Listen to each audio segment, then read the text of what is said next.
Social media இப்போ வந்து பார்த்தீங்கன்னா, சோஷியல் மீடியால வந்து நெறைய கிரிஞ்சர்ஸ்லாம் நெறைய பேர் வந்துட்டாங்க. இஷ்டத்துக்கு ஏதேதோ பண்றாங்க. ஆக்சுவலா அவங்களோட கோர் என்னன்னு பார்த்தீங்கன்னா, மூவில ஆக்ட் பண்ணணும். சினிமால வந்து ஆக்டிங் ஆக்டிங்க்கு வரணும். டைரக்ஷன் டைரக்ஷன் கூட கிடையாது. அதிகமா வந்து ஆக்டிங் தான். ஸோ பெரும்பாலும் ஆக்டிங் பண்றதுக்கு தான் இந்த மாதிரி விஷயங்கள்லாம் வந்து பண்றாங்க. நீங்களே இப்போ ரீசெண்டா பார்த்துருப்பீங்க. திவாகர் அந்த மாதிரி நெறைய பேர் வந்து வந்திருக்காங்க.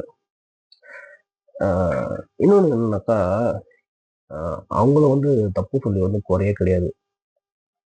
இந்த மாதிரி வந்து அவங்களெல்லாம் வந்து வளர்த்து விடுற ஆளுங்க தான் வந்து தப்பு சொல்லணுமே.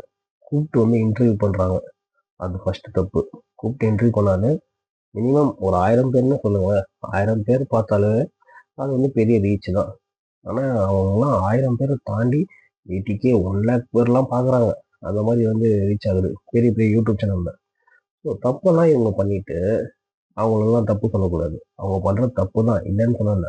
பட் தப்புக்கு முழு காரணமா யார் இருக்குது? இவங்க தான்.